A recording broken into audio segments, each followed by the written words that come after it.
Well, hey guys, Mr. Eisman here with our Thursday video lesson for Connect the Dots. And through this series, just to review, what we've been learning is that we all have different points of information in our lives, these dots, that make up our view of God, which make up our view of how we ought to live our lives. But just like you just saw in that sort of pretty fun video, I wonder how many of those you guys were able to guess correctly, and if you got the lion, the elephant. I thought those ones were easier than the food ones from some of the earlier videos. But just like you saw with those dots, sometimes when we got dots down on a page, it's not easy to see the full picture until you start connecting them. And just like we have different dots and points of information about who God is and how we should live, even though we have those dots, it's hard to see who God really is and know how we should really live until we start connecting the dots. And so the point of this whole series is to help us connect those dots so we can see more clearly who God is and who we are called to be as His people. And for this week, the focus of what can help us connect the dots is something that's really surprising. It's tough times. That tough times, that going through difficulty can actually help us to grow our faith and connect the dots. Now, we looked at John 11 yesterday in the video, the story of Jesus raising Lazarus from the dead. And in that story, we learned 5 ways that we can move through, 5 lessons we can learn about moving through times of difficulty that can help us to connect the dots. Because the truth is, when we face moments of difficulty, it can either help us connect the dots or it can just blow up our dots. Moments of trial and sadness and tragedy and just tough times in general can go one of 2 ways, right? They can help us come out the other side, having grown in our faith and connecting dots and actually grow as a person, or they can just blow everything up and make it really hard for us to move forward and really knock us down. So we want to know how to move through these difficult times well. And so I want to review quickly these 5 points about moving through times of difficulty well with faith, and then see and show you how they've worked out in my life through my own personal story. So quick review, and then my own personal story. So the first lesson that we learned yesterday was that God does not cause tough times, but God will use tough times for a good purpose. And so when you're having a hard time and something really bad has happened, or something just kind of bad that really affects you deeply, you don't have to think, why is God doing this to me? He's not. He's not doing it to you. But we can know that He'll use it to accomplish a good purpose. The next point that we looked at is that it's okay to have conflict between your faith and your feelings. It's okay, on the one hand, to be upset about what's happening and to not know how it's going to get worked out. But on the other hand, still have this abiding faith that somehow God's going to make it work out. I felt like that a ton, and I'll tell you more about that in a moment. The next lesson that we learned yesterday was that Jesus weeps with us. So when we're in tough times and we feel beaten down, we don't have to think God is far off and God doesn't care, but Jesus is with us. He's in it with us in our sufferings, and He cries with us. He empathizes with us. He knows what it's like, and He cares that we are sad. He weeps with and for us. The fourth lesson that we learned is that Jesus can fix what's broken. It doesn't always work out as nicely as Lazarus was dead. Now Lazarus is alive. But Jesus can and does intervene in circumstances in our life to take the tough times and fix it so that they're not tough anymore. Again, that can look really different depending on the circumstance, but either way, He can and does do that. And finally, Jesus can use tough times for a good purpose. As bad as the circumstance is, He can redeem it and use it to accomplish something good in your life. All right, so let me tell you about how this has worked out in my own personal life. It's a little bit of a long story, and it actually really involves my mom too. So in the year 2013, I was a senior in college, and I was out for a run, which is sort of my normal habit. Like you guys know, as an athlete in college, I love to work out and exercise and be active. And so it was just my normal run. And about 2 miles into the run, I had a cardiac arrest, which means that my heart stopped. And so just on the side of the road, I just keeled over. I have no memory of this happening. And by God's grace, where I had the cardiac arrest was actually right in the driveway of the local ambulance center, because their driveway was just on the little 4-mile loop around my campus that I would run. Someone from my school, from my college, who was also out for a run, found me, called 911, and the paramedics came running out of the ambulance building, did CPR, and they got my heart started, but I didn't wake up and I wasn't breathing on my own. They took me to a local hospital and then airlifted me into a hospital in a bigger city, just a little bit further away. And then they put me in a medically induced coma. They had been able to figure out that I had been without a heartbeat for over 5 minutes, which would mean that I should have suffered catastrophic brain damage. And so they put me in a coma to try to protect as much of my brain as they could. And the reason why the brain damage would be there is from a lack of oxygen. Since I didn't have a heartbeat for 5 minutes, I wasn't breathing for 5 minutes, your brain doesn't do well without oxygen. And it took them a little while to identify me, but once they did, they called my family. My family drove up from New York. I was in college in Maine. And the doctors were telling my family, well, we think he's going to live. They weren't sure if I was going to live, but they were pretty sure I was going to live. But it wasn't certain. But they were saying, he's not going to be a functional person for the rest of his life. After not having a heartbeat for 5 minutes, you need to be prepared to basically have to take care of him for the rest of his life due to this brain damage. And so obviously that's not news anyone wants to hear. I got off easy because I was in a coma. I was asleep during this whole time. And my family was the ones really dealing with it. But this is where my mom enters the story. My mom was a woman of really just deep and profound faith and had a great, really enviable relationship with God. And she believed that in her time of prayer, God had told her that I was going to be a pastor.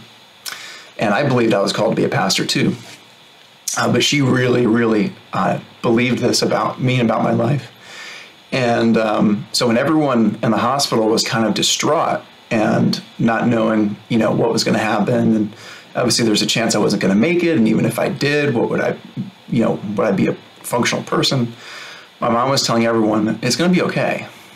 It's going to be okay because God has called John to be a pastor, and so he's going to heal him and make him functional enough to do that. And everyone was kind of like, okay, yeah, sure. I'm glad that's helping you. But it lifted everyone's spirits a little bit. And but Mom had that confidence, and people were praying for me. And after 3 days, they woke me up. And after a little bit, it became clear that I didn't have any brain damage. And they've, even to this day, not yet found anything wrong with my heart. I go to cardiologists regularly to get checked. I've had, every workup done. They can't find anything wrong with my heart. No brain damage. I was totally healed. And to the point where when the nurse went to check me out of the hospital, when it was time for me to be discharged, she looked at my paperwork and she said, this can't be right because there aren't orders for cognitive or physical rehabilitation. And she knew what I'd been through, and she's like, you're going to need some rehab. And the doctor, so she went and got the doctor. The doctor came in and said, no, he doesn't need it. He's good to go. He's totally healed. And so that was a situation where for me and for my family, it was a point where it's like, God, why? Especially when they weren't sure if I was going to make it, when they weren't sure if I was going to be healed. A point of extreme difficulty. Like, I was a very healthy person who just, and from one way of putting it, I just dropped dead. I had a cardiac arrest. And to have that risk of brain damage and all the rest of it, what good could possibly come out of this, God, right? And it has troubled me for a while too when I came out of the coma. But the really cool thing that it showed is that first, my mom had that trust in God that helped her and the family get through it. But then also, it helped me to connect the dots that God was at work in a miraculous and powerful way in my life. And that whole series of events set me on a path more directly into ministry. We don't have a long enough time right now for me to talk about that whole path. And it set me on a path to where I'd meet my wife. And so it totally redirected my life in a really cool way. And it helped me to know the path that God wanted me to go on, because I figured I should be dead. God saved me because he's got something for me to do. So I really should follow this path of ministry and being a pastor. And so that's one part of the story. But then 3 years later, in 2016, my mom was diagnosed with a rare form of bone cancer. And so this time, now she was the one in the hospital, and we were praying for her. And her disposition through the whole thing was just so amazing. And I remember her saying on multiple occasions that whether she lived or whether she died, it'd be okay. Because if she lived, that would be fantastic, and she loved to be with her family. She loved her family. My mom was just like the most family-oriented woman, remembered everyone's birthday, everyone got cookies, your classic, just loving, doting mom in that way. But if she died, she said, I'm okay, because then I'll get to go home and be with the Lord in heaven. And if it's his time for me, I'm ready to go see him, even though I'd love to stay with my family. And that faith that she had in the face of that difficult time was a comfort to her, and it was a comfort to all of us, especially once she passed. She died within a year of being diagnosed. And her faith and having faith in Jesus through that whole process really helped us to deal with those times of difficulty. And it's because of my faith in Christ and her faith in Christ that I can say right now with confidence, even though I'm sad and I miss my mom, that she's not here, that I know she's not dead. She's more alive than she's ever been, because she's in the presence of her Heavenly Father in heaven. And that our separation is not permanent, but temporary. And that actually, once my time on this earth is over, we'll get to spend eternity together in the presence of God, which gives me incredible confidence and hope for the future. And so through all of this, of course, that sounds all neat and cookie cutter, but there's, through both circumstances, a lot of tears shed, a lot of messiness. And I saw all 5 of these lessons work out. We were wondering, does God cause this? And through prayer and study of the Bible, we say, no, God doesn't cause it, but he used it. And we'll come back around to that in a second. Very often, particularly when my mom was going through her cancer, I felt this conflict of feelings. I remember distinctly feeling it at her funeral. She wanted me to preach at her funeral. She loved to hear me preach. And I just remember during, the worship songs as we're doing her funeral and as I was getting ready to preach, having this intense conflict of grief and joy. Grief that I wasn't going to have my mom for the rest of my life on earth. Grief that my mom wasn't going to get to see my kids grow up. But joy that mom was in the glory of heaven with God, and that she was cancer-free and perfectly healthy, and she was actually had it better than I did in that moment. And so it's okay when you're going through these difficult times, these tough times, to have some conflicting emotions, to have faith and doubt, to have grief and joy. I experienced that, and I know it to be true. I experienced what it was like to know that Jesus weeps with me. I very often, as I was upset through both of these times, felt God's comfort come upon me, and a peace I didn't fully understand, ministering to me in the trouble that I was feeling in my own heart. I saw Jesus fix what's broken. He healed me. I mean, it's almost like a Lazarus story, right? In fact, a professor I was really close with at my college, I didn't go to a Christian college, but his wife was a minister and he's a Christian. This all happened right before graduation, and I was very fortunate to get back into school, and I finished my finals and I graduated on time. It's a whole crazy thing. And this professor was really shaken up because he and I were close by my cardiac arrest. And when I went up to get my diploma at college, he gave me this huge bear hug, and he's like, it's just like Lazarus, because I was dead and now I was alive. So sometimes God does it in a neat way. Like I was without a heartbeat and was not looking good, and then I was healed and perfectly functional. God can fix it. But even when he doesn't seem to fix it, he does. Because what did I say about my mom? Even though God chose not to heal her in this world, he took her home and she's got it great. She's in the presence of God. She's in paradise, right? So even when it doesn't seem like he fixed it in the way we would like it, God ultimately works everything out and will fix things in the way that's needed, in the way that's best. And then I've seen God use these tough times for a good purpose. God has done so many good things in my life through this journey of my cardiac arrest and going through my mom's cancer and death. 4 things I'll share with you of what it's done for me. First of all, it's increased my faith. I mean, God did a miracle in my life to heal me, and I've seen the way God was at work bringing me comfort and guidance through the fallout from that, through my mom's incident. And so I could just sense that God is with me, and it's really increased my faith that God isn't far off. God's not an idea, but God is here. He's present, and he is at work. The second thing is it's increased the assurance I have of my calling, of what I'm supposed to be doing with my life. So it's helped me to connect that dot of who I'm called to be and what I'm supposed to do. That I'm supposed to serve in ministry. What other purpose would God have had for saving me, right? That's what I thought I was supposed to do. And it just confirmed it for me in my own life. Third, it's increased my endurance. Endurance in terms of like my ability to move through hard things. Because I have confidence that God will strengthen me and get me through it. And I just know that he can sustain through difficult times. And fourth, it's made me a more sensitive and gentle person. By nature, I am a type A person, and frankly, I can really be a jerk. I'm very competitive, not very empathetic. I can be very black and white.